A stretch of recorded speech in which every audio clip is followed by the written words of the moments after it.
around Kenya, interviewing some of the Mau Mau women fighters, including Field Marshal Muthoni wa Kirema and Mukami Kimathi.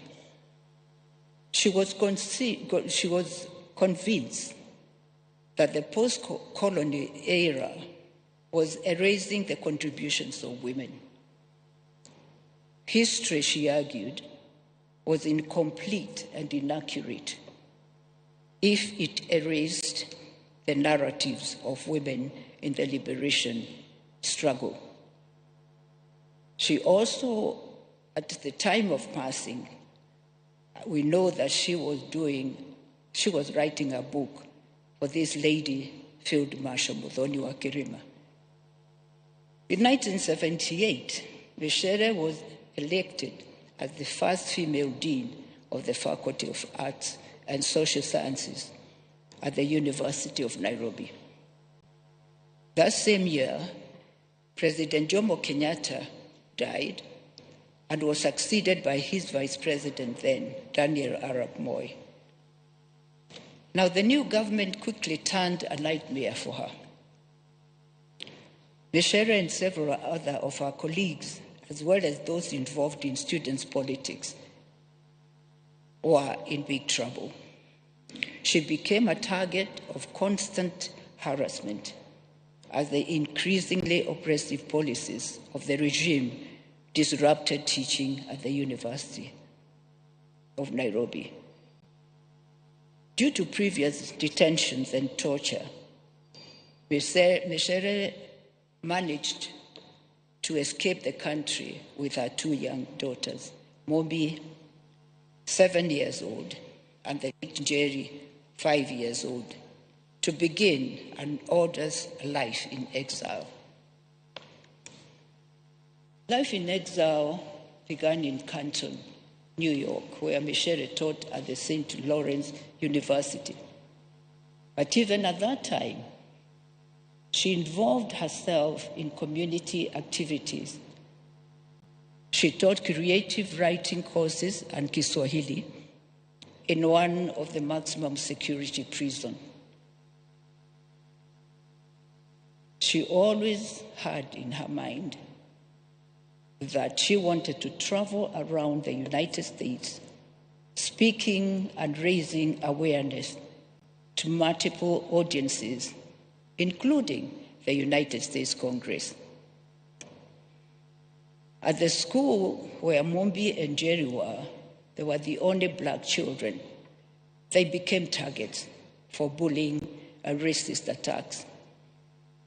Micere felt alienated, geographically, historically, and spiritually. She then decided to return to Africa.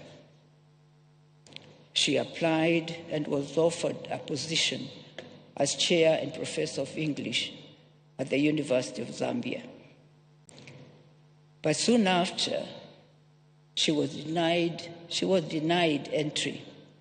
And this was a result of a conversation which our President Moi and his counterpart, President Kaunda, had, that Micere was undesirable to go to Zambia. She did not give up. Soon after, through the intervention of the late Sally Mugabe, the Ghanaian-born wife of President Robert Mugabe, and who was also Micere's close friend, she was hired as an associate professor in English department in the University of Zimbabwe, where she lived from 1984 to 1992. To her very great disappointment during this time and surprise, her passport, her Kenyan passport, was confiscated by the Kenya government. But thanks to President Mugabe, Micere was allowed to become a Zimbabwean citizen until 2010, when then again she regained her Kenyan citizenship. Micere returned to North America as a visiting professor at the Africana Studies and Research Center at Cornell University in 1992, and later joined the Department of African American Studies at Syracuse University in 1993, where she served for 22 years until her retirement as Emeritus Professor in 2015. Her nurturing spirit and indomitable will touched communities and institutions worldwide, resulting in numerous prestigious awards. At Syracuse University, Micere's contributions was as invaluable as they were diverse, with her becoming the first Black professor to be awarded the prestigious Laura J. and L. Douglas Meredith Professor for Teaching Excellence. She received over 20 awards from students' organizations across the campus for her leadership and human rights activities. As a community leader in Syracuse, Micere co-founded the Pan-African Community of Central New York in 1994. And in the year 2003, she went on to establish the United Women of Africa organization. In 2013, Micere received the Elder of the Burning Spear, EBS award, by our former President Uhuru Kenyatta, the government of Kenya. In 2022, again, Micere was the recipient of Lifetime Achievement Award from the Human Rights Defenders, the Defenders Coalition, and the Embassy of Sweden in Kenya, which I believe is a very high award. There are some among numerous awards Micere achieved in her life, and it will be difficult to name each one of them. The union structure theory, which Micere developed, captures a worldwide where the existence of the individual, the collective group, and the world around them are inextricably intertwined and exist as a shared humanity. This was the core of the Utu and Ubuntu philosophy, which she so dearly embodied, and which transcended parochialism, classism, patriarchy, sexism, heterosexualism, and all other confining isms. Micere Mugo was a warrior of life. Her final battle with multiple myeloma was a very long and intense. She very heroically battled the cancer for 16 years without complaining, and not many people knew, although she shared what she was suffering from with anybody who cared to listen. This is the battle she finally lost on June 30th, 2023, when she breathed her last at 11:30 a.m. at Cruz Hospital in Syracuse, New York, in the presence of her beloved daughter Mumbi and myself. Following Micere's transition, the city of Syracuse declared the 29th of July that it will be Micere Mugo Day, which was signed by the mayor of Syracuse in honor of Micere's life and legacy. This is a very high award, and as a family, appreciative of it. Now, may Micere soul rest in eternal peace until we meet again. Thank you.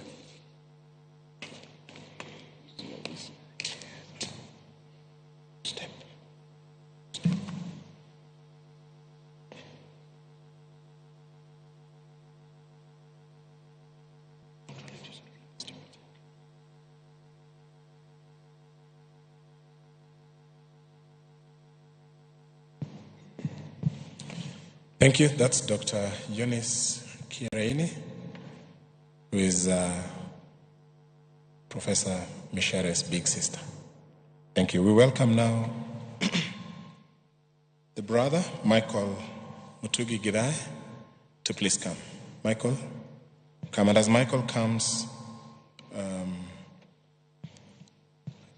Honorable Senator Beth, be ready, as well as Dr. Ada. Thank you.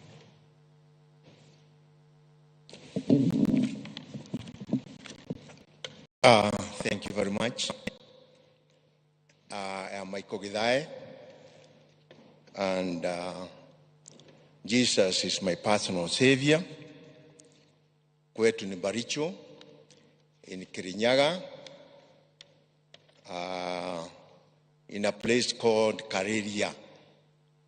Kareria is where we are born, and much has been told through the eulogy, but there are some things I want to express differently, because if there is a sister,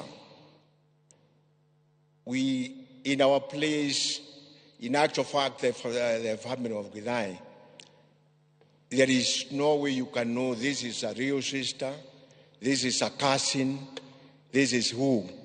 All of us, when we meet, and this we are taught by, our senior, Mrs. Kireini was so much above us, and I will call her Jury. Jury is Professor Micere, but we used to call her Jury. And always she was telling us, Maiko Ito, Vabagedentui, Meitungontu, Meitu Ambura. Every time there was Meitu, and we followed that strictly. And I remember one time when this problem of people being tortured and harassed, I was working in Nairobi. And sometimes I went to her and asked her, why do you bother to fight for everybody?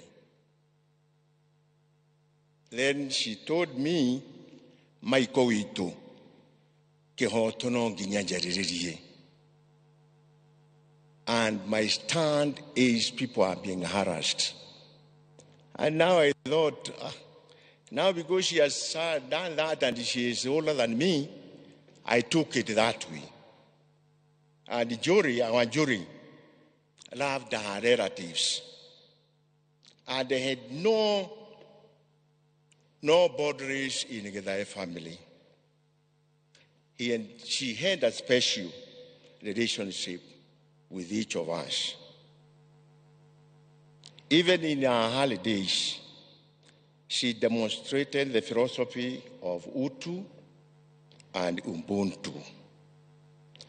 Whenever she came home to visit, she showed us her love, and she showed it to every member of their family.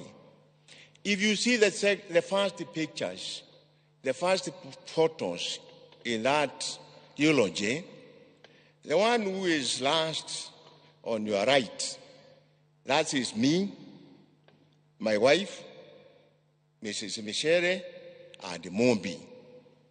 Because whenever she came home, not in Nairobi, home, Gishagi, Kareria, she always visited our place. And we enjoyed, and every time she could tell me, Mutugiwi Ito, please take me to where Meitongondu lies. Ngodo is my mother. And in her grave, every time she visited home, she always told me, let's go and pray where she was laid to rest. And that thing touched me so much. And she could tell me about so many things about the family, the love, what we should do. And many people don't know this, but I will say it now. One time, she had a party in one of the senators, and we went. She called us for that party. We were young. We were not married. And I don't want to name the senator because she might be here. And when we went there, as young men in Nairobi, Nairobi was not as crowded as it is. I went with my brother, Dan is there, and another one called Jimmy. And now, the late our worship, the mayor, Margaret Kenyatta, was in that party. And I said I have to dance with her. And Kinandani here, by then I was being called bishop because I was preaching to them even when we were drunk. They told me, Bishop, you are crazy. How can you dance with the mayor? And I said I will get permission. If jury allows me to do it, I will do it. And they told me, try your luck. I went to jury, and I told her, I want to dance with the mayor. She told you, are you sure? I said, yes. She told me, go and approach her. If she agrees, you dance with her, there is no problem. I went there, and I bowed, and she accepted. When we went home, Kinandani, one of years and were telling me, oh, it's better if I tried. I told them, always try something. If you fail, useme si haikuwa wakati wako. So I loved it. From that time, even it came stronger to me to love Jory, who is now you are calling Professor Micere. And we went that way. Whenever she came home, she was asking about our family members. Many of them are passed on, but I don't want you, Josephat, to just stand, Josephat. Aski vizuri. That is our now only, he is older than Mrs. Kereini. Now is a retired teacher. And that is the one we are having now. All the others are passed on. And she was asking me, where is so-and-so, so-and-so? And I was telling her, many of them have gone to see the Lord. And one unique fate, she always had the ability to be a source of inspiration. One time I was the chairman. By then there was PTA, Parents Teachers Association, in our school. And she told me, Michael Ito, I want to go to the school where I schooled when it was not even here. I took her to that school, and she inspired the students, the teachers, and the parents. Many did not know her because she was older than them. But when she was leaving, she told me, why can't we have a secondary school in this school? And I said, God willing, we shall. And sure to it, when Mheshimiwa Githae, Jero Githae, became the MP for our place, I urged her and she agreed. And there is a secondary school. And that is the glory to God. And I will tell you what happened after that. Julie had a family value. She loved her family very dearly and generously. Went out of her way to impart lessons to all, sometimes reprimanding us, but not harshly, but lovingly. In our later years, Julie showed courage and determination in fighting multiple myeloma, the Morning Star, which she did bravely without complaining. And I will tell you why she was not complaining when we go on, or feeling sorry about it. In addition to her faith, because she had it, and I will tell you what she told me before she died. And she took it as any other disease. And one time, we started communicating now very seriously through email.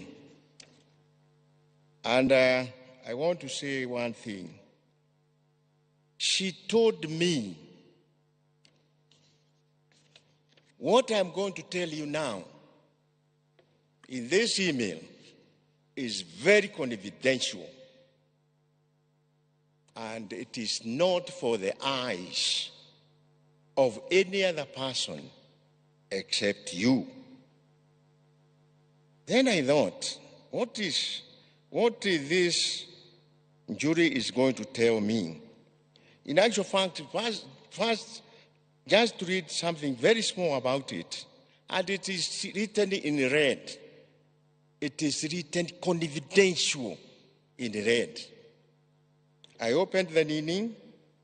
She told me, warm greetings.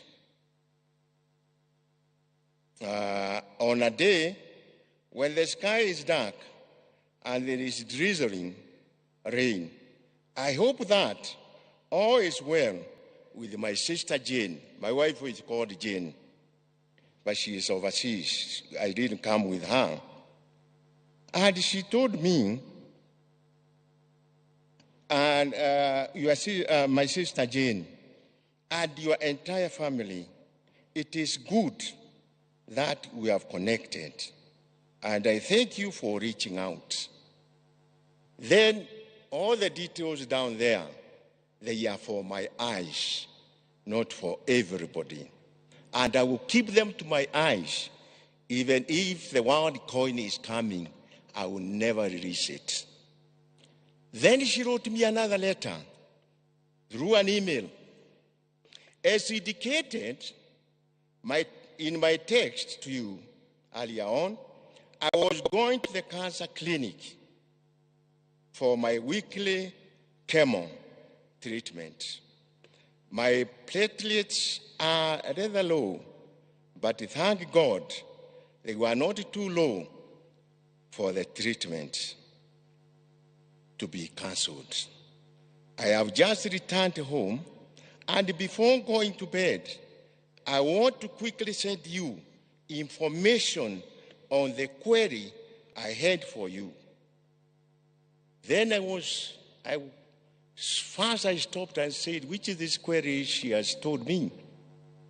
Please refer to the attached document, which was confidential now. Do also please note that the documents are, again, for your eyes and your eyes only. And keep the information confidential. It is yours. That's why even now, I am not going to disclose what she told me. Then, before she died again, she wrote me a letter, an email. She said, Niĩ ndĩ o mwega, we wa maitũ, no gwĩthikĩrĩria ndĩrathikĩrĩria mwĩrĩ, ndĩokete ndagĩtarĩ wa mandagĩtarĩ mothe. Alafu akauliza ama, is a question mark. Hope all is well with you and my sister Jane and the entire family. I want to tell you something else. It went on. So, what is the principal's name? I want to address him by name when I write to make the offer. The offer was not confidential. She told me she wanted in that school, which she initiated, to sponsor about 4 to 3 children for the fee. And when I got all those information, I wrote back. I said, dear sister, though physically we are many kilometers apart, but we are very near in heart and prayers. May our God give courage and strength to your soul. Thank you very much. Bwana Yesu ambariki sana. Thank you. Thank you. Let's appreciate Mr. Mutugi. Thank you, Michael. Tunakushukuru sana. Kwa hivi sasa nitamkaribisha Mheshimiwa Beth aje kwa niaba ya Mugo family. Mheshimiwa Beth. Yes. On behalf of the Mugo family, karibu sana, Madam Senator.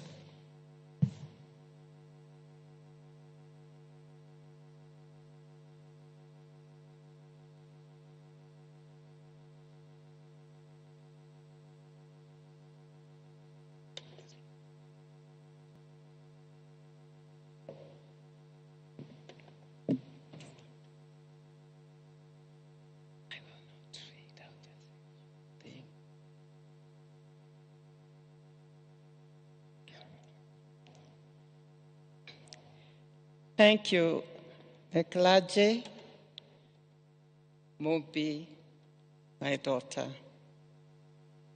and the entire Gitaya family, friends of Professor Micere, dear sisters and brothers in Christ, I greet you all this morning. I thank God for this day when we celebrate such a famous, a lovely human being, a daughter of the soil, of the Githais, and we share, and indeed, the world. You will allow me to ask my nephew, Mugo Ludero, to read my tribute, because I have a little problem with my eyes at the moment, which I'm about to go through an operation.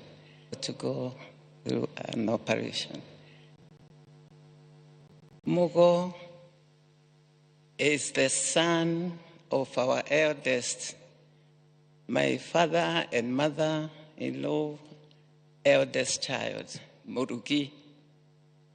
So he is my father also, and he'll read my tribute.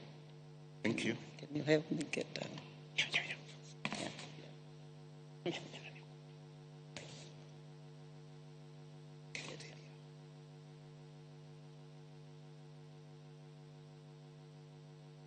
Good morning, church.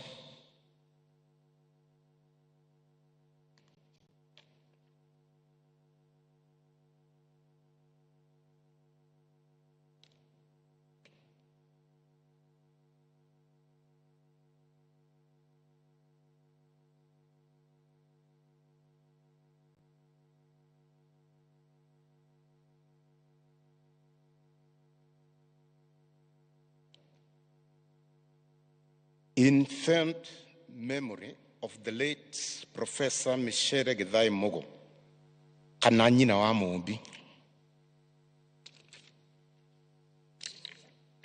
we gather here to honor Micere Githai Mugo a playwright, author, and the first female Dean of Arts at the University of Nairobi. Micere's relation to our family began in Boston, Massachusetts, when Njuguna went to visit his cousin, Tievo, who is here, and Micere came from New Brunswick, Canada. That's how Micere met Njuguna. Soon after the visit, Njuguna and Micere went back to Kenya, and Njuguna introduced his fiancée to our family.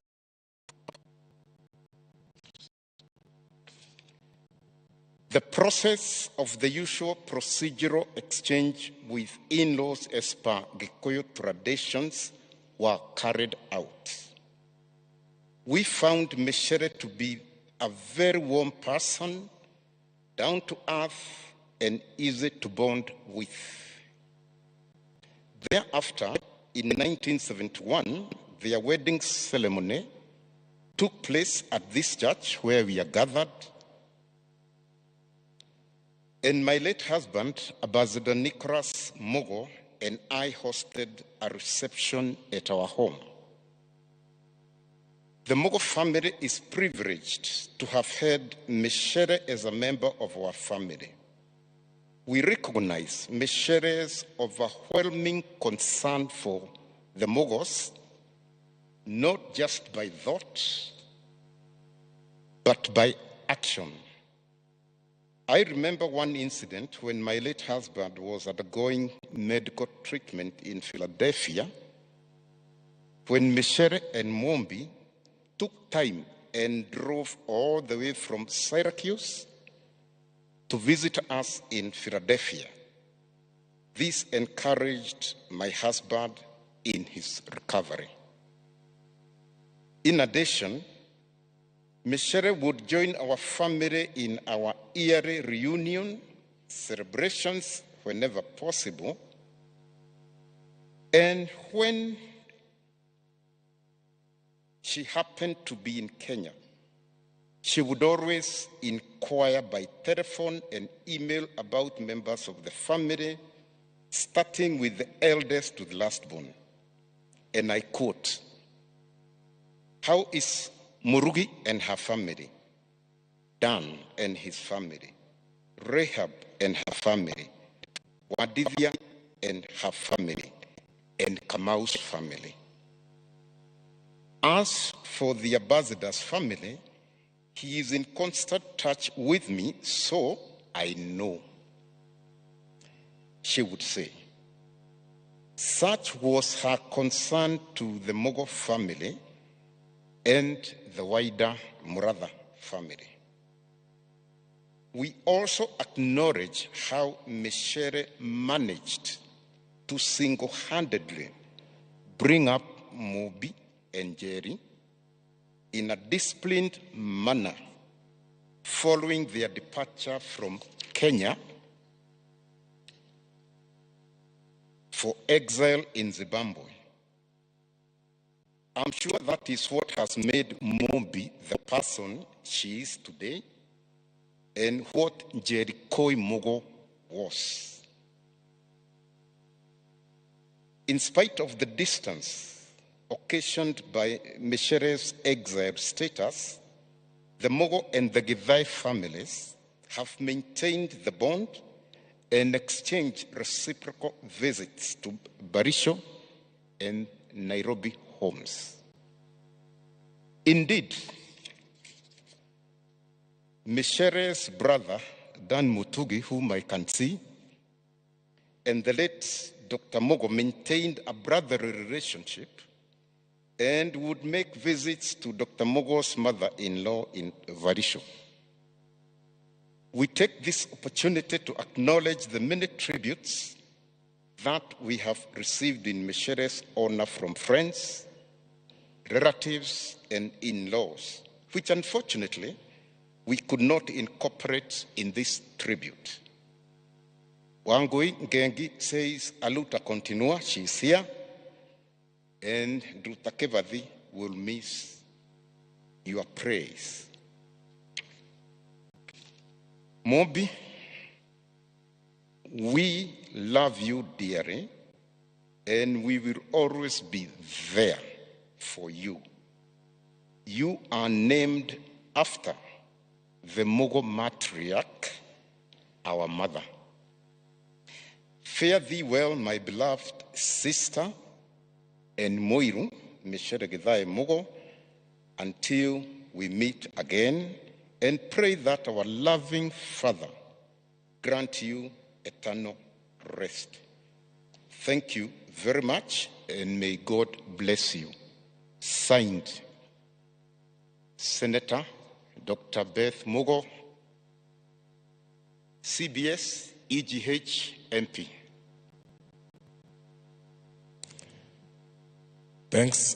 Thank you very much, Senator Beth,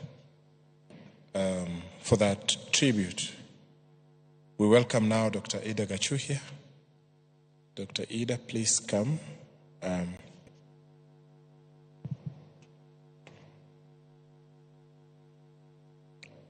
All right. This will be played virtually, so technical team.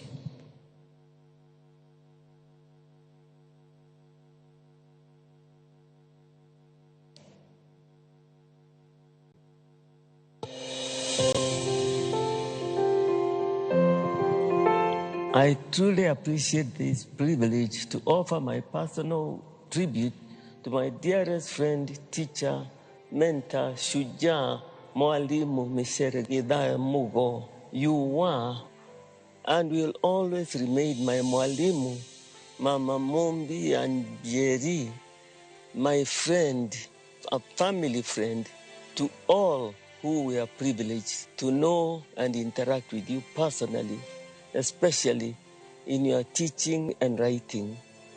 I want to sincerely thank God who brought you into my life as a fellow teacher at the University of Nairobi, and for the invaluable love and sincere friendship of many years.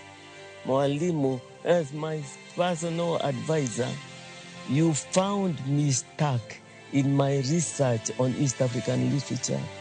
You inspired me and kindly prodded me, pleasantly teased me, guided me, encouraged me to develop my raw capacity for literary analysis and criticism. You taught me to read again and again when I appeared to dwell on the surface interpretation. Your charm, warmth, and depth of concern sustained me. You taught me to respect the views of others, but always subject them to critical review. I have every reason to remain grateful to God for our paths crossing. Maureen, you are a rare gem. You are genuine, affectionate, engaging. You are dedicated, brilliant, committed, and sincere. As Dean of the Faculty of Arts, you made me and other women proud and confident. 11th January 2023 will remain glued to my memory. You traveled a long distance all the way to our rural home to see my husband and I and my family. Thank you, Moringo, for bringing Mwalimu to see us. Your commitment to our friendship deeply touched our hearts. In retrospect, clearly, God blessed us with an unforgettable day that DG and our children and grandchildren will never forget. You touched each one of them with love and genuine concern over their future. Dearest Mombi, I want you to know that you will always have a family here with us. Mwalimu, was that a kwaheri? A physical personal farewell? Death, where is your sting? Mwalimu lives today more than ever before. She will live forever as her writings and many speeches have sprung up to life, and all the media on the African soil and outside is flooded with her work. The challenge for us all is to ensure that her legacy survives and is passed on to future generations. The loss of a friend like you is something that can never be recovered. We wish you farewell into your journey to eternity. You will never be forgotten. Sleep well, my dearest friend, as you rest with Jerry, our dear little one, your parents, other relatives, and all the ancestors who have gone before you. Like to children, we would sing, Koma mwana wito tiga kolera maito athire roi na negũcoka baba athire rũru na negũcoka koma mwana wito tiga kũrĩra.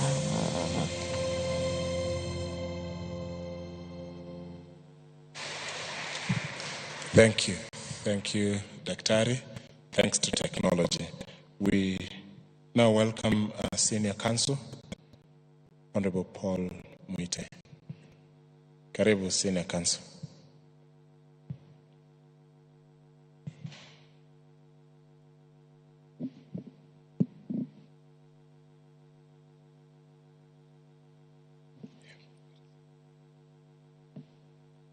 Mombi Mugo, Muringo Kiereine, and the entire Vidai family, including your in-laws, all of them, I see SK Macharia there, accept condolences from all of us, friends of Professor Micere Vidai Mugo. Mrs. Professor Micere Vidai Mugo had many friends, not just in Kenya, not just on the African continent, but across the globe. I have the privilege and pleasure of speaking on behalf of those many friends. Some of us had occasion to meet each other online during one of those events organized brilliantly by Mombi when Micere was still with us. So though we never met physically, those of us, many friends, we at least had the opportunity to meet online. And the one issue on which I am sure we are all agreed upon as friends is this, that whoever Micere interacted with, Micere left a mark. Micere made an impression on the part of everybody who she met with. And because it is not possible for each one of us to give testimony, even those who are here today with us, it's not possible, it's not practical for each one of us to give testimony of the ways in which Micere impacted on him or her.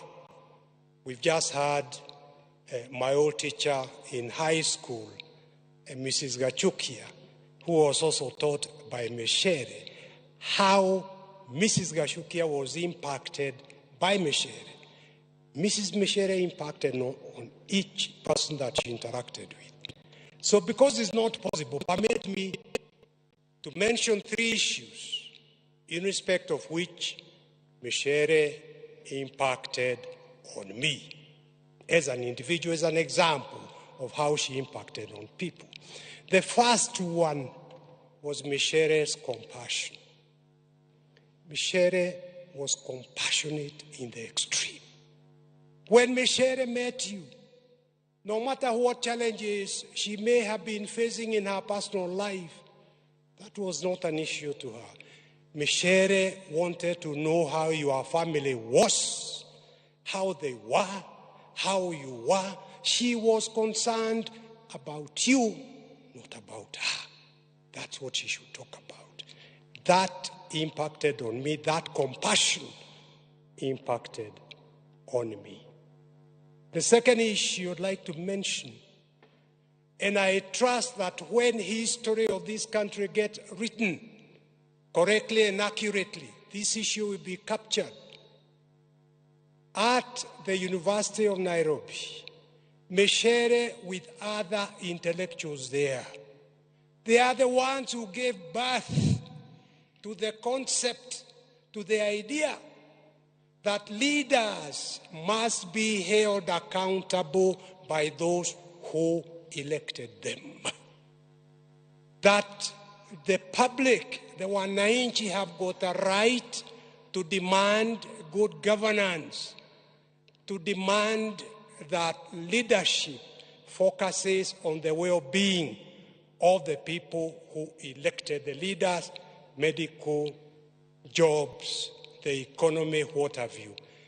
That idea, that concept, that we as the people have got the right to hold our leaders accountable and indeed to demand good governance.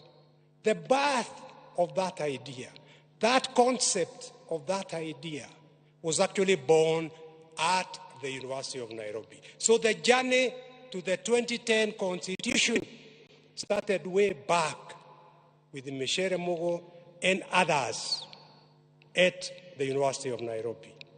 She's an accomplished writer, a poet, the many books and everything else that is known. Strong intellect, despite what some individuals might say.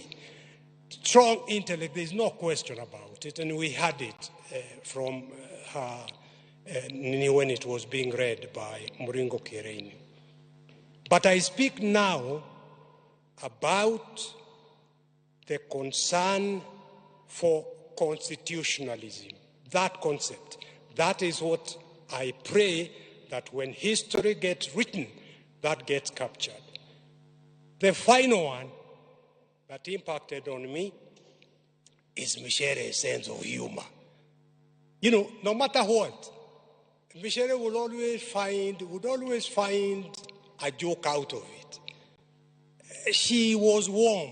She was the sort of person you wanted to be around because she also made you happy, no matter what situation you might be facing. I remember how we went to the late Otieno Kajwang's office in Nyayo House in an effort to persuade Kajwang. He was a minister in charge of immigration. And we went there to persuade him that constitutionally and legally, one cannot lose his or her citizenship of birth. If you lost the other citizenships acquired, you reverted back to your citizenship of birth. The citizenship of your parents, of your grandparents, of your ancestors, reverted automatically. So we were there in the late Kajwang's office, and despite the strong feelings Micere had about getting back her passport, she was joking about it and telling Kajwang, can you imagine your officers are telling me the quickest way of getting the Kenya citizenship is to look for a man in Kenya to marry me. and she was laughing uncontrollably. And Kajwang laughed and he stopped her and said, Mwalimu, you may have forgotten you are my teacher at the University of Nairobi. Stop talking about that issue. And Kajwang wrote a directive immediately to his officers, directing that Micere was to leave Nyayo House with her Kenyan passport. I think we went for lunch and came back. But Micere with her passport in her. And I was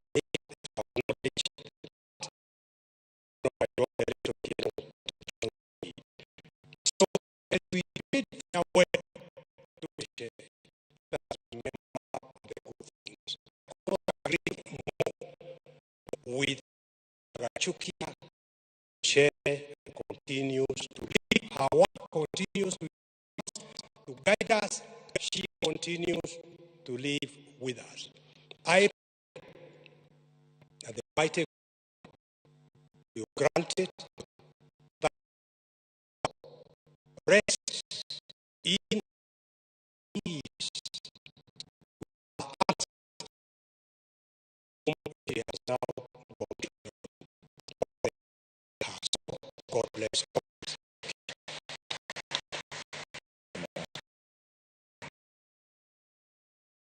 Just thank you, Senior Council. We appreciate it. Beautiful. Something a bit one choir.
Good morning. Greetings from the organization to my mother's heart, namely the Pan-African community of New York, Society of New York, the United Women of Africa, me,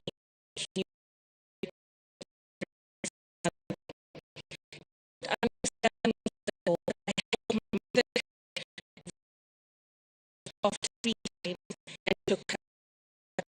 I laid her head on a pillow and so I knew that she had been so many different things to people in ways that should be very few on the task. For my sister, and that the temple she had find her own apologies, whom she had defined as one of her 2 best friends and comrades. Go for justice. On October 4th, 2012, my sister Jerry Coy lost her battle with ovarian cancer. I was living on that Thursday afternoon. My mom had my sister laying on the couch, and the room was filled with members of the Syracuse community around the room, there to support my mother. My mother stood in that moment that she had community there to support herself, her sister, Micere, and myself. My Ghanaian uncles, Victor Atta, Kwame, to lead a libation service. My mother strongly believed in African religion and decided to believe in God. When we met with the Reverend Chisache, who would preside over my sister's memorial service and management, Mom told her because she knew and understood our plight. Reverend Chisache of Uganda sat with my mother and created a program to call and respond to indigenous African religion, inclusion of members of our extended family who read my sister's eulogy that Mom and I had co-authored. On June 30, 2020, the day my mother died, I knew the only way that I could honor her would be to follow the template that she had provided. This began a decision to travel to Ghana for her sister, Professor Micere, promised that I had been on May 30th, the day that she called to share the news that Auntie had transitioned. Last Tuesday, at the University of Nairobi, I spoke about how of my auntie's death was one of the best things that I had ever to do in life. It was I promised my mother that I would travel to represent Jerry Coy herself and I. Little did I know that my mother, also born on a Saturday as one of my Ghanaian aunts recently formed, and therefore also Ama, in the Pan-African sense, traditional naming, would follow only 30 days later. So doing, joined my sister in traveling with me to Ghana in the hereafter. The pain of burying both mothers in the same month has been extremely painful for Kina and I. But as we both know, and many others have already said, the timing of the deaths is not coincidence. I would like to acknowledge Anna Ajwali Kimani, her son Kobi, who have flown from Ghana to be my sister, my nephew. Thank you for standing with me as we memorialize our mother and grandmother. After returning to Ghana, the community that my mother had built around us helped create a 4-day program that began with a celebration of my mother's life, a memorial service, an extended family get-together, and finally, her interment. What beautiful events these were, and representations of my mother in all her different facets. I will never be able to thank the community enough for what it did to honor my mother in the way that it did.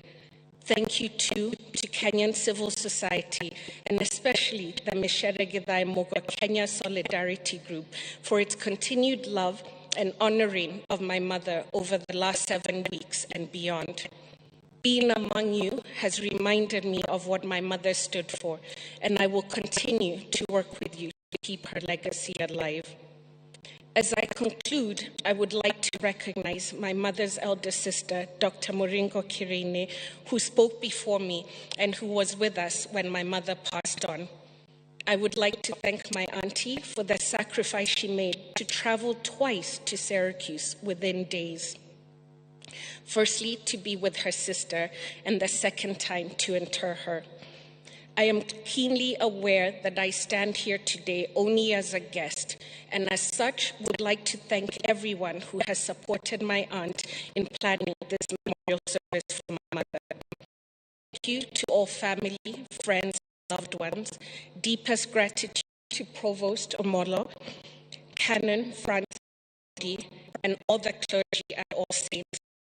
Thank you too to my uncle, Mr. Patrick Marekia, for serving as the chair of the committee, but most especially on behalf of my family, my mother, my sister, and I would like to deeply thank you all for the love that you have shown my mother by being here. Thank you very much.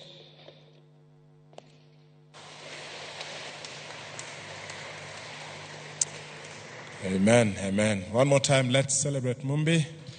Thank you.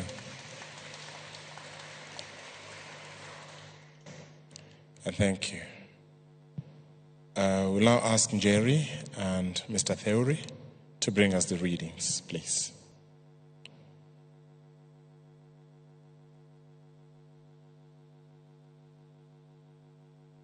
John, come.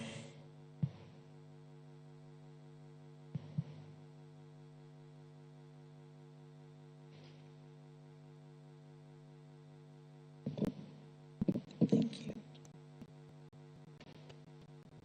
The first reading is taken from Exodus chapter 2, beginning to read from verse 1 to 10. Now a man of the tribe of Levi married a Levite woman, and she became pregnant and gave birth to a son. When she saw that he was a fine child, she hid him for 3 months. But when she was no longer him, she got a papyrus basket for him and coated it with tar and pitch. Then she placed the child in it and put it among the reeds along the bank of the Nile. She stood at a distance to see what would happen to him. Then Pharaoh's daughter went down to the Nile to bathe, and her attendants were walking along the riverbank. She saw the basket among the reeds and sent her female slave to it. She opened it and saw the baby. He was crying, and she felt sorry for him. This is one of the Hebrew babies. Then his sister asked Pharaoh, shall I go and get one of the Hebrew women to nurse the baby for you? Yes, go, she answered. So the girl went and got the baby's mother. Pharaoh's daughter said to her, take this and nurse him for me, and I will pay you. The woman took the baby and nursed him. When the child grew up, she took him to Pharaoh's daughter, and he became her son. She named him Moses, saying, I drew out of the water. This is the word.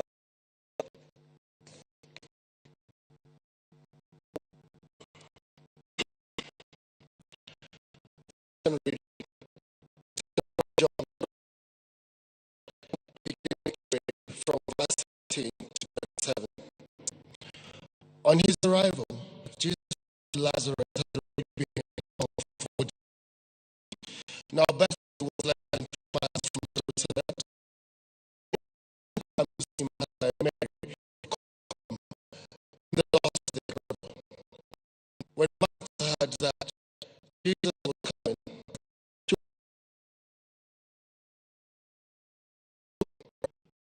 Lord, if you brother. But I about to ask. Jesus said to her, to rise again. But answered, I know he will rise again. In the resurrection, the last day. Jesus, I am the resurrection. I will live, even though they die. And whoever name me will never die. Believe it. So, Yeshua the Messiah, the Lord, who is to come into the world. This is the word of the Lord.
Ask in the name of Christ Jesus, our Lord.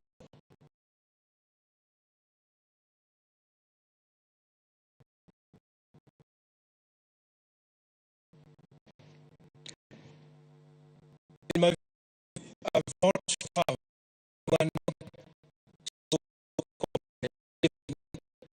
the philosophy of truth like Professor Micere was. I found someone personified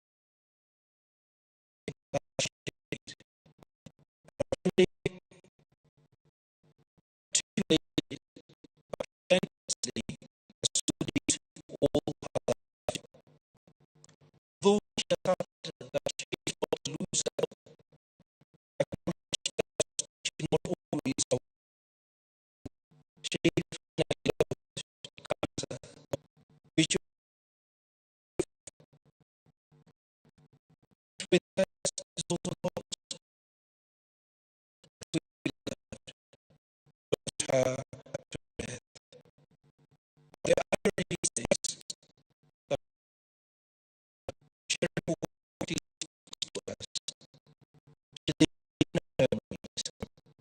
She lived because it was also a teacher, the scriptures articulate. Those who believe in him, though they die, they will live. I wonder what she does today.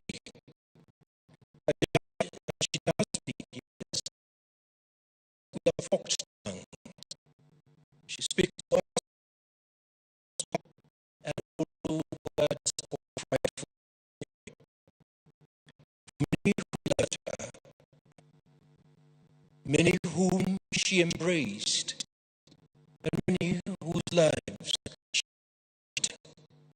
Micere's death speaks. Pain felt deeply, and now the felt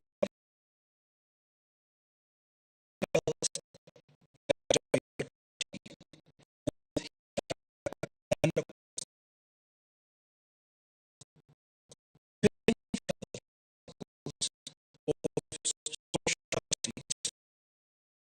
world. Even deeper, you have that pain, my sister, dear sister, that is who are even closer to her. It is the never does never to trouble with us, never to live with us, never to cry with us, never to embrace us as she did before, and never to sing or read poetry like she often did. That we must learn, keep us faithfully, authentically, with heart gone now, as we try to lead when those present with us. How do we do this? What does it mean to live authentically now that she is gone? I suggested to learn this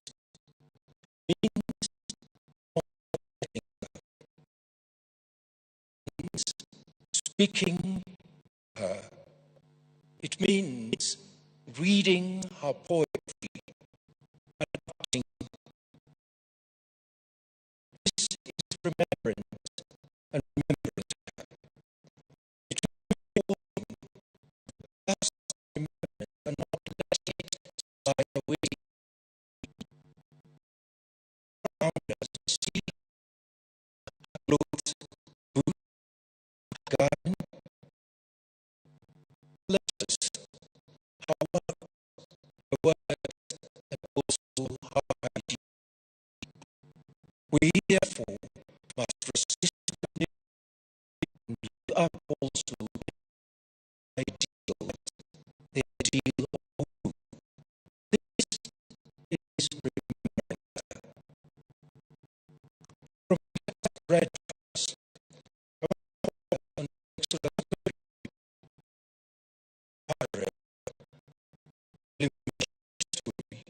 to Miriam, the sister of Moses' story, that has been read to us.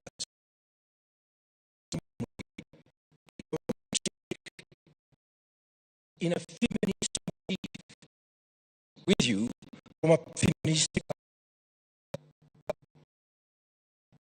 This is possible because Exodus story, like all narratives, is written in multiple ways,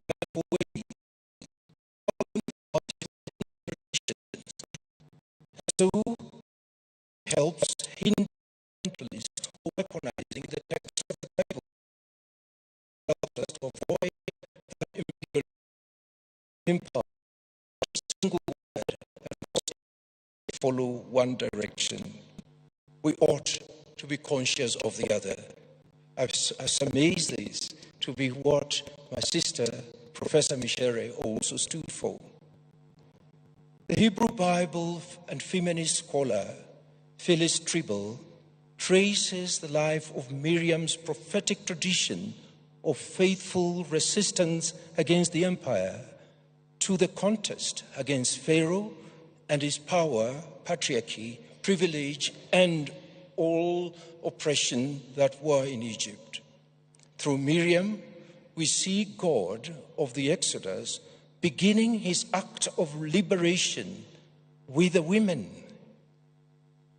whose faithfulness, whose courage, and whose defiant obedience and freedom provided the impetus for releasing the people of Exodus. You may notice that chapter 1 and 2 articulates this very clearly. That is, women who are taking initiative. It was the women at the bathstool. And when that is done, chapter 2 then focuses on Jochebed and Miriam releasing and preventing the lady Moses from dying. For God is not even mentioned in this early part of scriptures. So we first meet Miriam as a protector of her brother. Then we meet Miriam as a asking and calling people after Miriam as a prophetic challenge in the wilderness. In all these three scenarios, I will Miriam's life to Micere's life. Just speak to us now as though she was here with us. First, Miriam on the riverbank. Exodus chapter 2. When Moses is born, Jochebed, Miriam's mother, takes a risky but a courageous initiative. She wove a basket and put the baby who is born in it after some time, and placed this among the reeds by the riverbank, and tasked the daughter, Miriam, to guard the baby. Exodus chapter 2 verse 4 records Miriam standing at a distance, but at the riverbank. The verb translated at a distance, according to the Dutch Hebrew scholar Joepie Scheibert-Holmes, means far away, or can have two other meanings that she gives us. One is take one's stand, and the other is stand one's ground. So if we use this translation, we would have said Miriam, having come to watch over her brother, took her stand by the riverbank. This implied that Miriam was waiting in anticipation for whatever would befall the sister. She was aware of her own limitations. Her first words, if Pharaoh's daughter came like this, it was not rational to expect, but the response, he who had been leading heart of the empire, became Pharaoh's daughter. Secondly, this passage is also crowded with uncertainties. No one offers as a perspective of the phrase Miriam, Pharaoh's daughter, was not the one who came. But if men who were acting in obedience to Pharaoh's call, if Pharaoh's own father ready to learn. But despite these uncertainties, Miriam's firmness and resolve makes her remarkable. She was not sure about what would happen, but was ready for whatever may befall them. If something happened, it would not be out of courage that she would act immediately. We see this happening because when she was really serving others.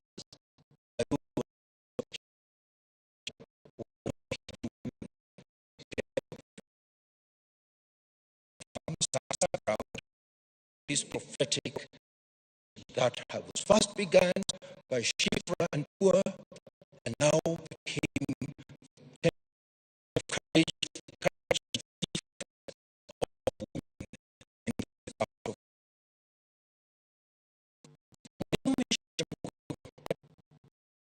against colonialism and later against discrimination, and how later her work across the world against human dignity and early in her life.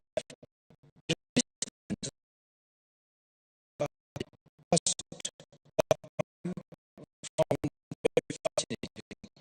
From she recalls in her biography,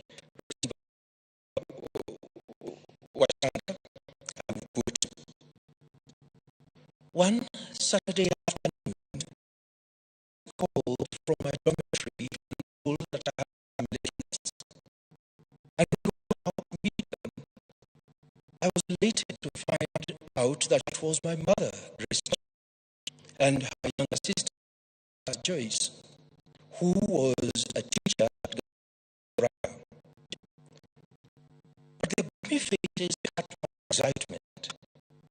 After embracing me, my mother told me to go back into the dormitory and put on my school uniform because they wanted me to go with them to Boma, the name that we called Mugo. It all made sense, but on the way to Boma, they informed me that my father had jail. When they visited me, he had asked for me. At that time, my elder sister, Miles, that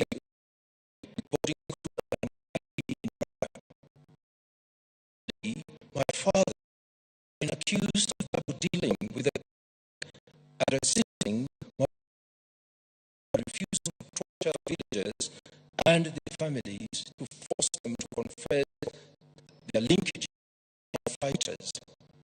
He has been presiding over my division. I remember speaking with my father from outside Embu jail, separated by what seemed an ending rows of bars. He was shackled and there were birds, plus many more found all over the place, armed to the teeth. I was put to death. Who had to shout out of rolls of wire. First, it was just in shock. But when the visit ended and the guard escorted him back to his cells, I simply broke down in tears and cried for so long that my mother was still begging me to cry out as I waved goodbye after they took me back to school. Miriam, at an early age, is plunged into resistance against Pharaoh. Micere colonialism by her own father.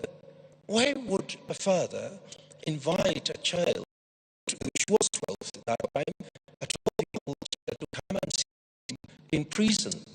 I think this seared the and the cruelty of British colonial rule in her mind, made her gravitate at enhancing and promoting Hutu all her life. From her father to harm his own people. She learned the art of being simple and the art of Ubuntu. Later in life, she articulates that it was her teacher, John Beatty, who gave us the words. When he used these words, and I quote, because we are, since we are, giving her the great sense of which is all everywhere he belongs. Mugo speaks to us on how we can enhance and stand over in that philosophy of Hutu. What she said, I had to remind myself that part of the process was not just to create a but also to create a better people of ourselves. Both learning to humanize others and be humane in a way we articulate our thoughts and treat others. We share our life to honoring everyone our way, enhancing and being their humanity. Even when they were she went out of the way, showing that the person oppressed his sympathy that has been made to. So she does speak. One great thing that I will not miss is she translates this to also feminism. She felt women were equally tortured and oppressed while they all have been given a chance and be allowed to be human, as it were. Again, from her family, her father, her parents, learned to deal with them with gender. Boys and girls treated which I never forgot as her own mother. When people come to her home, she would say, men would always come when they don't find other men.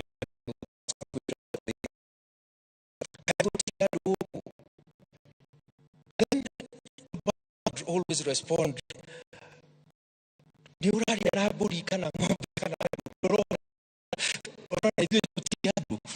so that was an interesting beat. When men come to a home and only find women, they would always ask, are there no people here? And she would retort and say, we are talking to goats and cows. Are these not people? To really show that they need their presence needed to be felt. She adopted Rhoda Roderick's definition of feminism, which I will share with us. That is, being aware of structures and systems of injustice that hold women back. And that express them, women, be it religion, their culture, their education,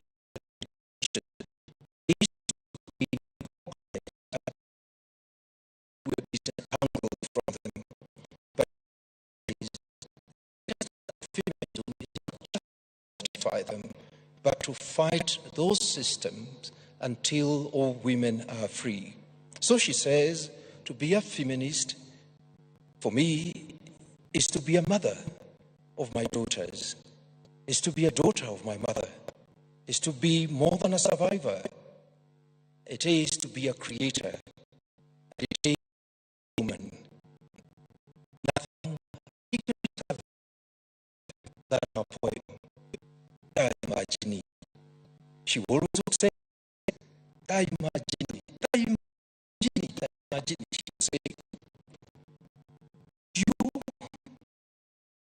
and I, women in the of this world, stood hand in hand, side by side, crossing dividing boundaries, constructing bridges, shattering binding chains, being the linkable links across the nations and across the continent.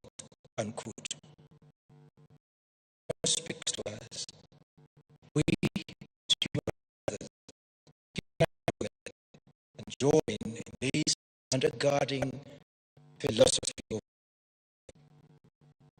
Secondly, the seashore. Event happens and is recorded in Exodus chapter 15.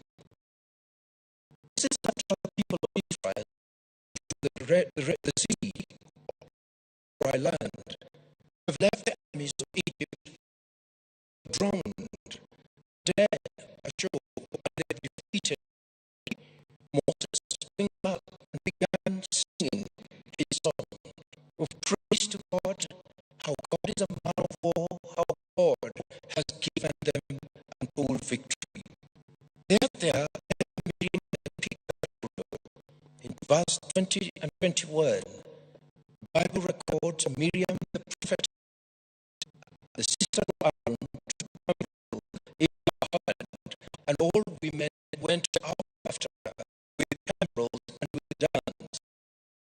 Some answered them, sing ye to the Lord, for he is gloriously, the horse and his riders hath he thrown.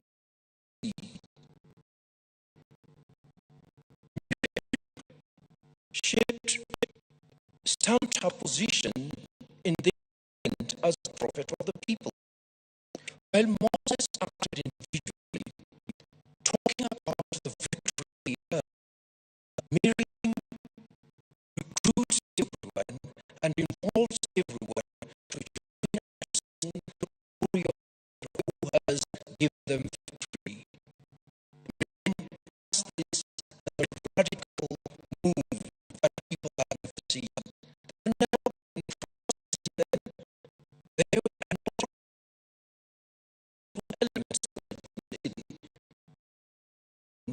Miriam goes beyond the idea of God as a God man of war. He is a God on the weak people's side.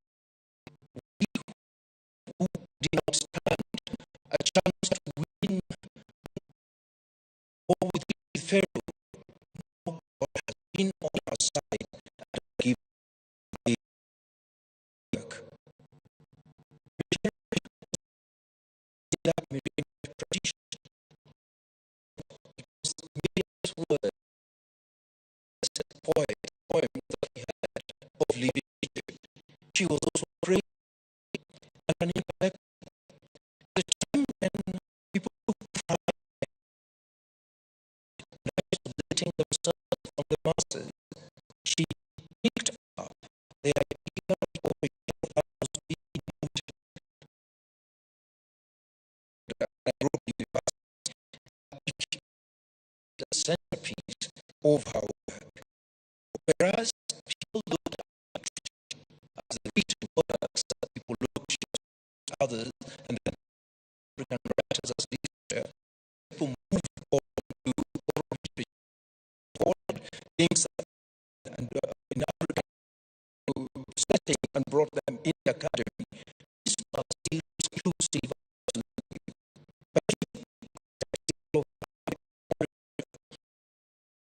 Just the words that were crafted, but involved everyone to participate in generating and developing knowledge. James Baldwin, which he like quoted always, should use the power experience in the community. Speaking for the poor, they should be speaking for the society. Micere still speaks to us today in her poem, intellectuals or imposters who are supposed to be intellectuals, but they are terribly aloof to the context and pressure people are having in we as a academic, you imposters, intellectuals, look at what she does. She teaches but would never have been recognized and bring this over to the stage and make those who are artists also to inspire in knowledge development. She criticized, refuted foreign myth that in knowledge must be outside monopolized by the outside to show that governments have a chance to generate knowledge from Miriam in the wilderness.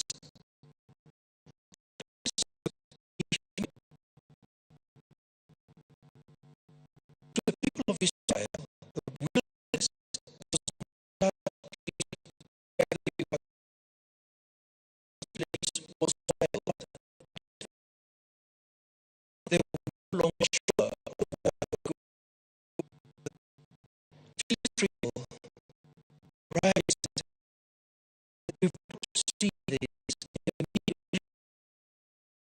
the wilderness in the light of many rebellions against Moses. Their Moses. Number 12, number 2, Miriam and Aaron go as six instances. These are very, very powerful. Has the Lord only spoken through us? Miriam questioned Moses because Moses at that stage been missing what had been murdered. But this great question, Moses had increasingly unpopular with the people because of conflict with the people. Many died out of that rebellion. This problem made Miriam to seek solidarity with Moses. People need to be included, participating in what she was saying. She questioned the integrity of the leadership of Moses. And finally, she asked Moses, you've got to share this power. She raised fundamental questions about leadership. And also, she challenged the people who were already romanticized in Egypt. Every problem they had,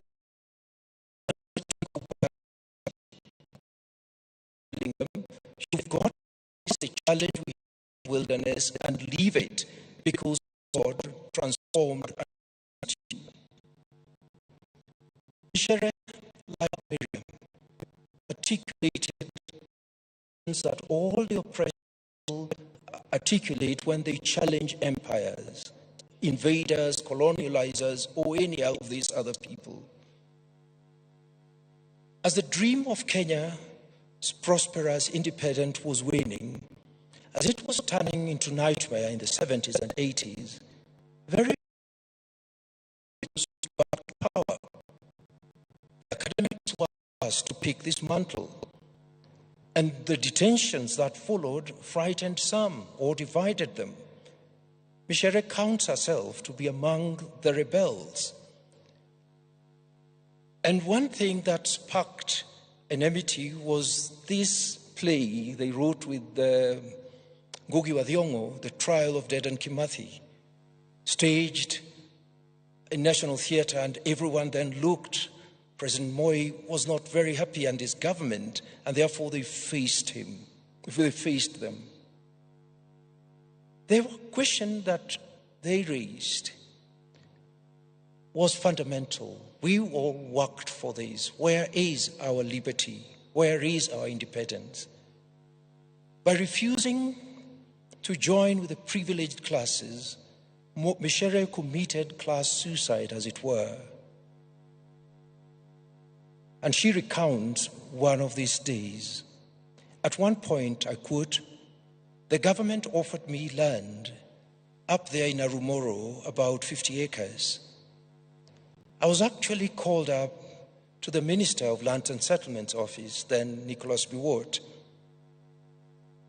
And in order to be given a gift by President Moi, while at the office, I told Biwott, 'Thank you very much.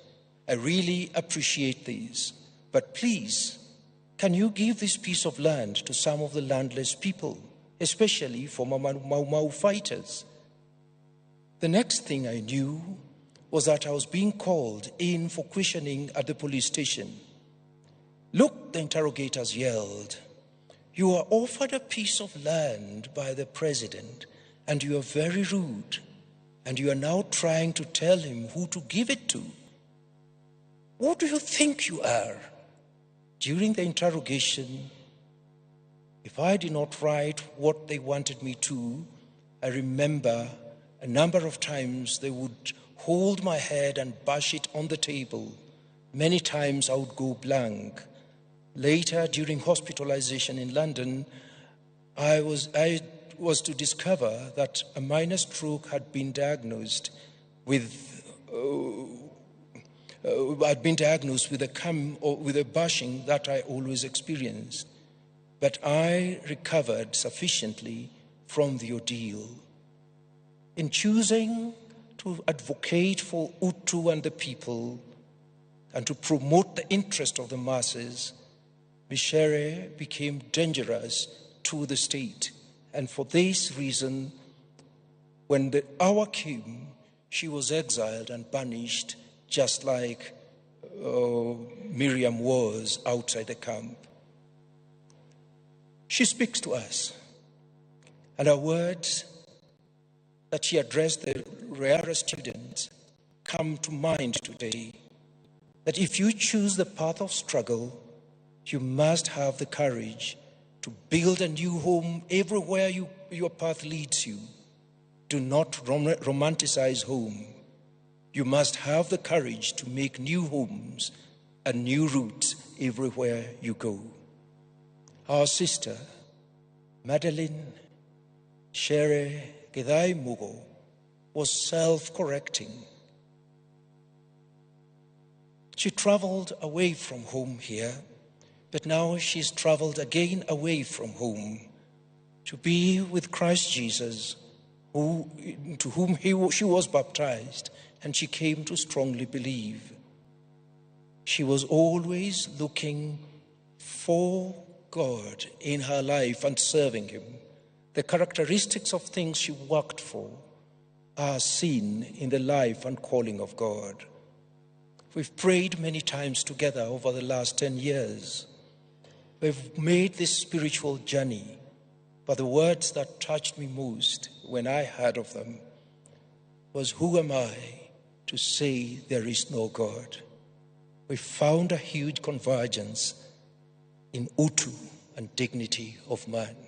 Micere still speaks to us. Will we carry on these ideas in remembrance of her?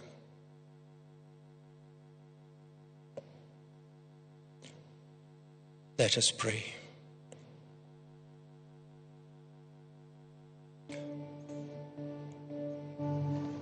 Wade in the waters. Wade in the waters, children. Wade in the waters. God's gonna trouble the waters. about now? Wade in the waters, wade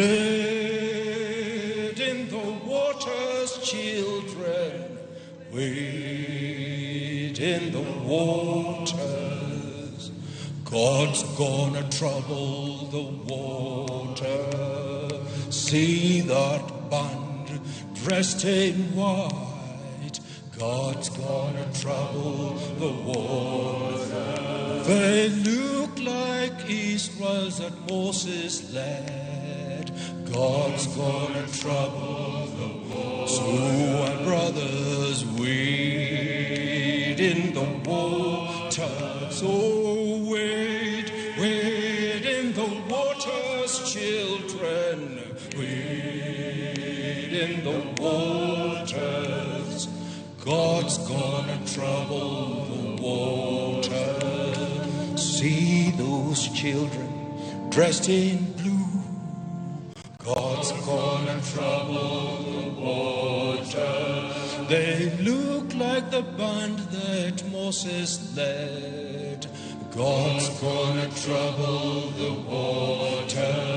So wade in the waters. Wade in the waters, children.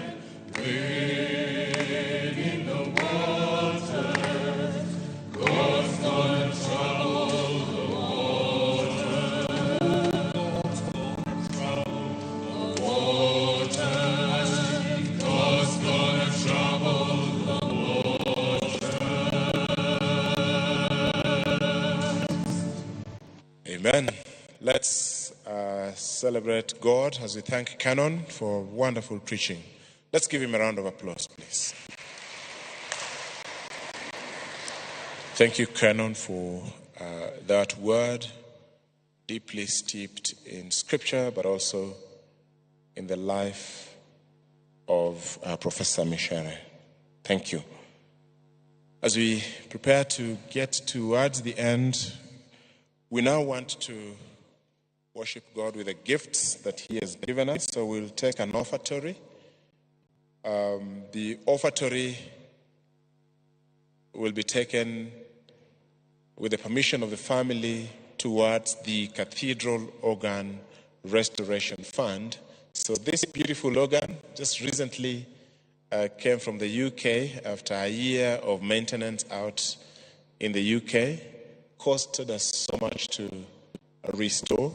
We are putting together a fund to ensure that the organ functions well. And so Dr. Muringo Kireini has graciously accepted that the funds, the offertory we give now, goes towards supporting the maintenance of the organ. So as you give, please give generously. Our pay bill number is 303036 as appears on the screen, and the account is Organ Fund. We'll as well have a basket for those who have the alternative of cash offerings. Actually, the ushers are at the back waiting on us. So please just remain seated as choir does a special as you go.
Let us pray for this offertory.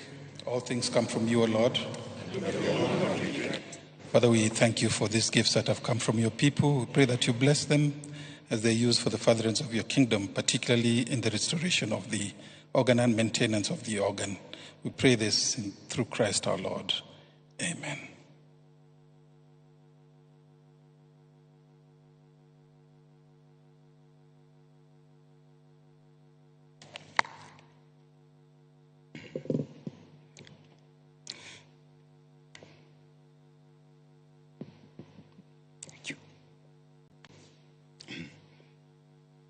Let us come to the Lord in the spirit of prayer. Because the Lord's great love has not consumed us, for his compassion never fails. They are new every morning. Great is your faithfulness. I say to myself, the Lord is my portion. Therefore, I will not, therefore, I'll wait for him. The Lord is good to those whose hope is in him. The one who seeks him, it is good to wait quietly for the salvation of the Lord. It is good for a man to bear the yoke while he is young. A thanksgiving. Father in heaven, we give you thanks for your servant Micere. We praise you as we correct her life and cherish her memory. We bless you that in bearing your image, she has brought light to our lives. For we have seen in her friendship reflections of your compassion, in her integrity, demonstration of your goodness, in her faithfulness, glimpses of your eternal love. Grant to each of us, beloved and bereft, the grace to follow her good example, so that we, with her, may come to everlasting kingdom through Jesus Christ our Lord, who died and rose again and opened the gates of glory. To him be praise for all eternity. Amen. Formation of our faith. Let us declare our faith in the resurrection of our Lord Jesus Christ. All of us, Christ died for our sins. In accordance with the scriptures, he was buried. He was raised to life the third day. In accordance with the scriptures, afterwards he appeared unto his followers and to all the apostles. These we have received, and these we believe. Amen. Prayers continue. God has shown in our hearts to give the lights of knowledge of all his glory in the face of Christ. But we have this treasure in earthen vessels to show that the transcendent power belongs to God and not to us. As we acknowledge our human inferiority, we call to mind our sins of word, deed, and omission, and confess them before God our Father. A moment of silence. Together, Father eternal, giver of light and grace, we have sinned against you and against our neighbor in what we have thought, in what we have said and done, through ignorance, through weakness, through our own deliberate faults. You have wounded your love and mourned your image in us. You are sorrow and ashamed, and repent of all our sins for the sake of our Son, Jesus Christ, who died for us and forgave our past and dead, and he walked in the children of light. Amen.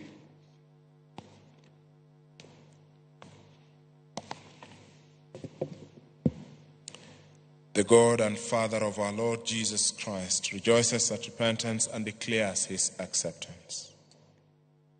The dead are alive, the lost are found. His goodness and mercy will follow you all the days of your life, and you will live in the house of the Lord forever.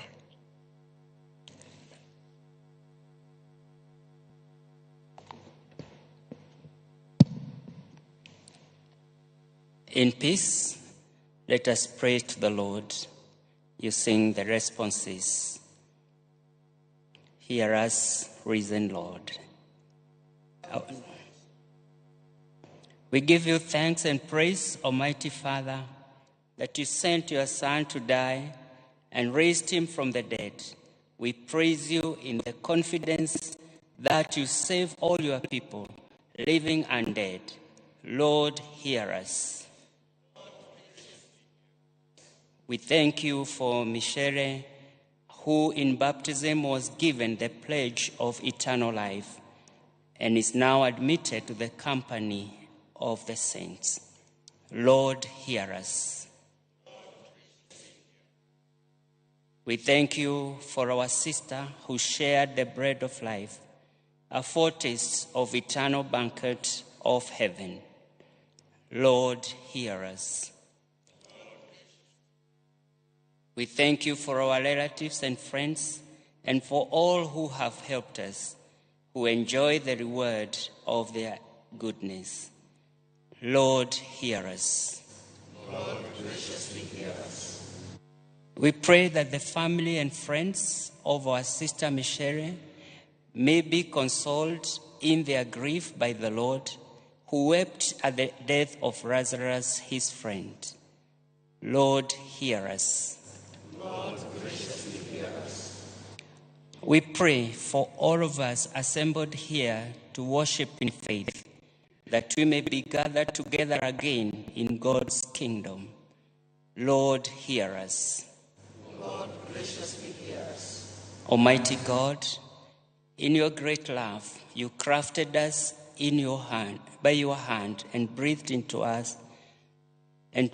life into us by your Holy Spirit.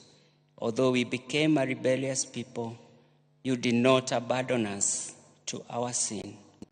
In your tender mercy, you sent your Son to restore in us your image. In obedience to your will, he gave up his life for us, bearing in his body our sins on the cross. By your mighty power, you raised him from the grave and exalted him to the throne of glory. Rejoicing in his victory and trusting in your promise to make alive all who turn to Christ, we commend Micere to your mercy, and we join with all your faithful people and the whole company of heaven in one unending song of praise, glory and wisdom and honor be to our God forever and ever. Amen. As our Savior taught us, so we pray. Our Father, who art in heaven, hallowed be thy name. Thy kingdom come, thy will be done on earth as it is in heaven. Give us this day our daily bread, and forgive us our trespasses, as we forgive those who trespass against us. And lead us not into temptation, but deliver us from evil. For thine is the kingdom, the power and the glory, forever and ever. Amen. We continue in prayer as I request the family to please stand from where they are as we commend them to God. Family, please stand.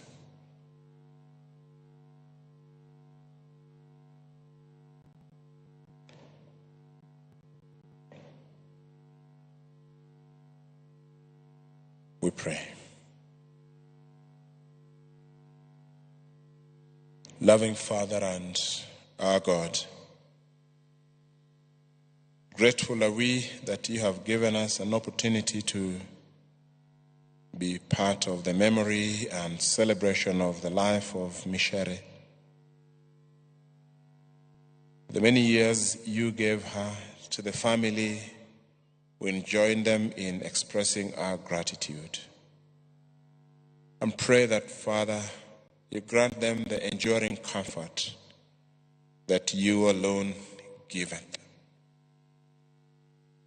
Where there is pain, we pray for your healing. Where there is the temptation to despair, we pray for hope by you. And we ask that the legacy of Micere may live in the memory and in the hearts of these beloved here standing. That as the speakers and even the preacher has reminded us, that we may carry on and live out the legacy of your daughter. That what was so much precious to her may remain precious to us, and that you may grant the family and all of us the boldness to leave them out. We pray for Mumbi as she begins life without her mother, that you become her friend, dear God, that you become her comforter in moments of difficulty when she cannot hold up. May you train her eyes to you, the great comforter who reassures us in your word that our help comes from you and not from anything else. So would you be a constant and ever-present help around Mumbi? We pray for Micere Mugo's siblings. Encourage them and help them, O Lord, to remain together in honor of their precious sister. And for all whose lives Micere touched, in academia, in community work, in championing good governance, and all other spheres of life, may you stir up a commitment to being a Micere in their different rights and spaces. So to your hands we commend this family, that you be with them, that you comfort them, that you wipe away their tears, but above all, in the passing on of Micere, may you reassure them of eternity, that in your bosom you shall bring to life those who believe in you. So keep them under your care as a shepherd. For we ask in their stead, in the name of the Father, the Son, and the Holy Spirit. Amen. Amen. Just before we end, please may you resume your seats. Before we end, I welcome Patrick and my brother Ngini to bring us vote of thanks and critical announcements of our interests, respectively. Karibu, Patrick.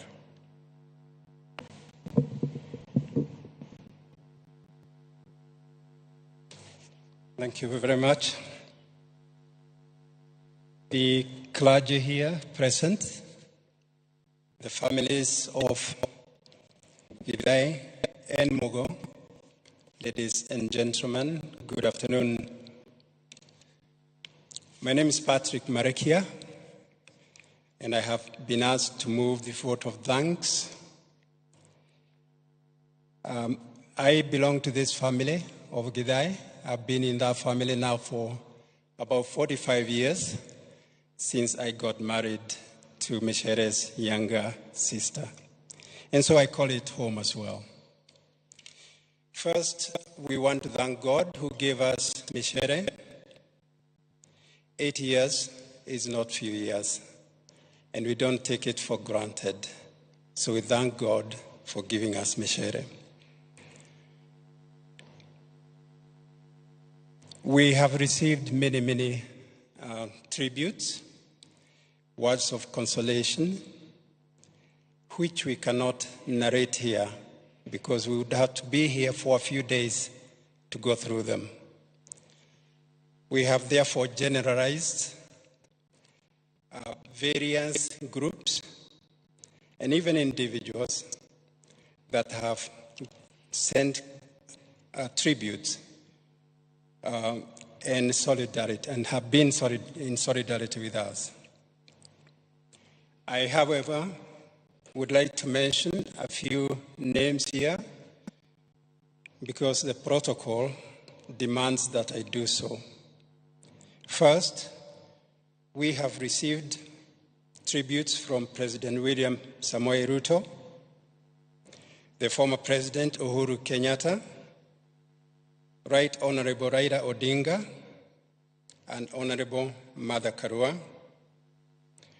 We thank them for their kind messages of condolences and all those who sent tribute via media outlets and all social media.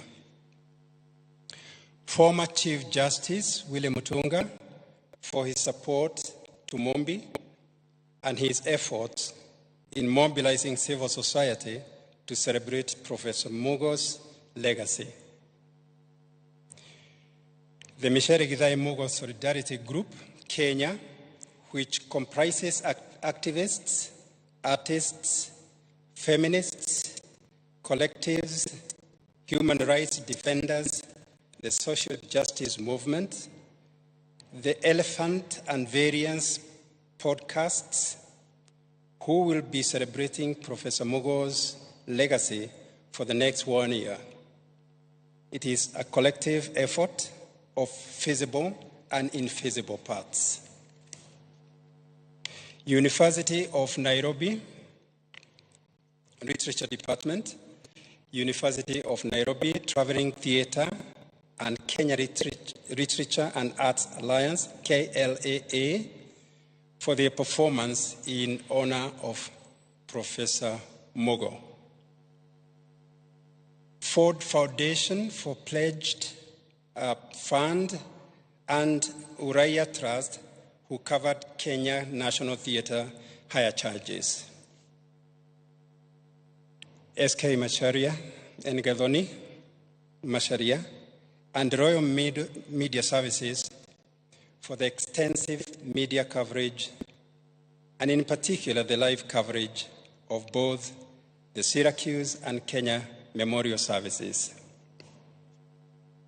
Gratitude to all doctors and nurses who looked after Professor Mugo, especially Dr. Doni Koref Wolf, a long-standing family doctor, Dr. Marcel D. Bingham, her long-time oncologist, and Griffin Nolan, her long-time masseuse and friend, Peter Simatra, a member of Cruz Hospital's palliative medicine team, staff and nurses of Hematology Oncology Associates of Central New York, who interacted with Professor Mugo over the past 10 years. Special thanks to Father Friend Dali, Meg Sada, Dab Hadley, and the entire All Saints Parish family. It's not this one, it's out there. For compassion during Professor Mugo's final days at Cruz Hospital. Equally, we applaud the following communities for their love and support for Micere Mugo Memorial Planning Committee in Syracuse, the Ghana Society of Central New York, the Pan-African Community of Central New York, the United Women of Africa Organization, the Syracuse Cultural Workers, and the City of Syracuse. I have been asked by Mumbi also, on behalf of her late sister Jerikoi and herself, to deeply thank their elder sister, Kina Nana Ajoa Lekimani, and her son Kobe, for having traveled all the way from Ghana to be with us here today. And they are sitting right here in the front. Many thanks to Dr. Ndirango Wachanga for his continued love and support in documenting and memorializing Professor Mugo's life. Immense gratitude to the Mayor of Syracuse, Ben Walsh, who declared 29th July Micere Mugo Day in the city of Syracuse in honor of Professor Micere's work and legacy. Above all, I wish to single out immediate and extended families for their amazing generosity, financially, materially, and spiritually. The Provost of All Saints Cathedral, the Very Reverend Evans Omolo, Canon Francis Omondi, Rev. Judson Joroge, Reverend Gershon Kireka, and the All Saints Cathedral Choir for their support in planning the memorial service. I would like to thank my organizing committee for this occasion, for the planning of this occasion and their dedication and hard work, including our MC today. And now, I save the best for last. Our daughter, Mombi Mugo. As you know, Mombi was her mother's nurse, her mother's cook, her mother's caregiver, not just recently, but over several years now. Mombi, your mom, every time we talked, she would often say that she doesn't know how you manage between your work and taking care of her. So I want you to know that she was very appreciative of what you did, and we all want to applaud you. Thank you, Mombi, for being what you are.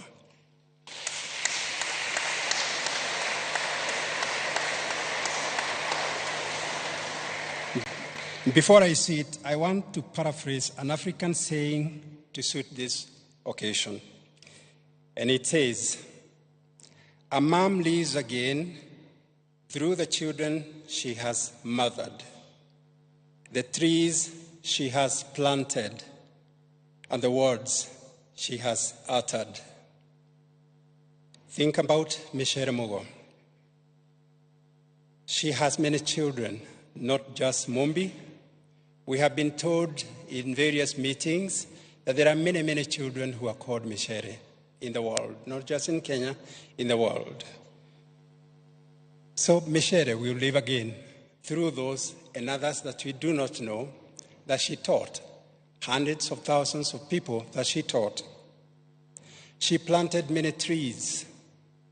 Her trees are represented in her books, what she talked about and the words she uttered. If each one of you closed your eyes and remembered Micere, you definitely will remember words that she uttered. So Micere, like we were told, still lives with us. May God bless you. I thank everybody for being here. I know there are more people that we should have called by name, but like I said, it is not possible because there are far too many. But I particularly thank those of you who graced this occasion by your presence. Thank you very much. The family is very appreciative of your presence. Thank you. Thank you very much.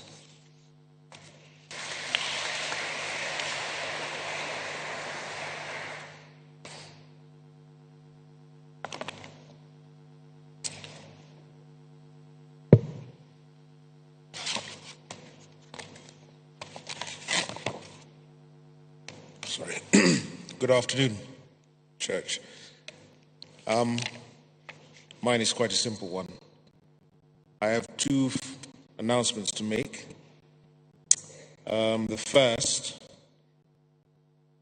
is to let you all know that this service marks the end of the formal memorial services that have been undertaken for the late Professor Mugo. As you're aware, there are various ceremonies that took place in New York, in Syracuse, and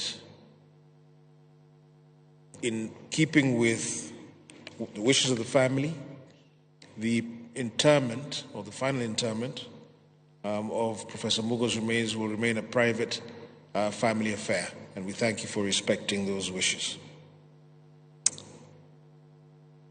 As we recess at the end of the ceremony, I would ask the congregation to please remain seated to allow the clergy to lead the recession, followed by the immediate family.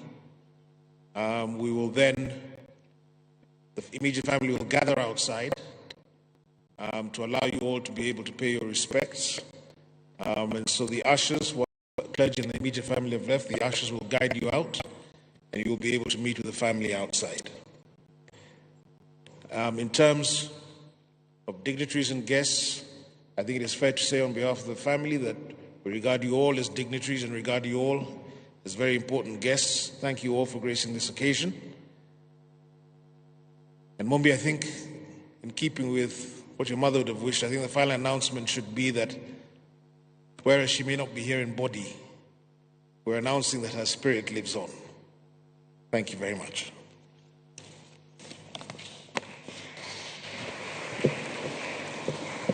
Thank you. Thank you, Ngeni and Patrick.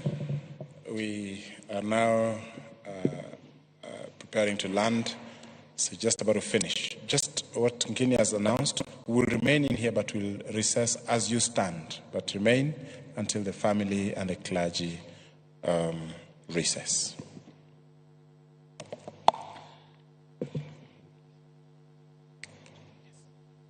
Shall we stand for the final prayers?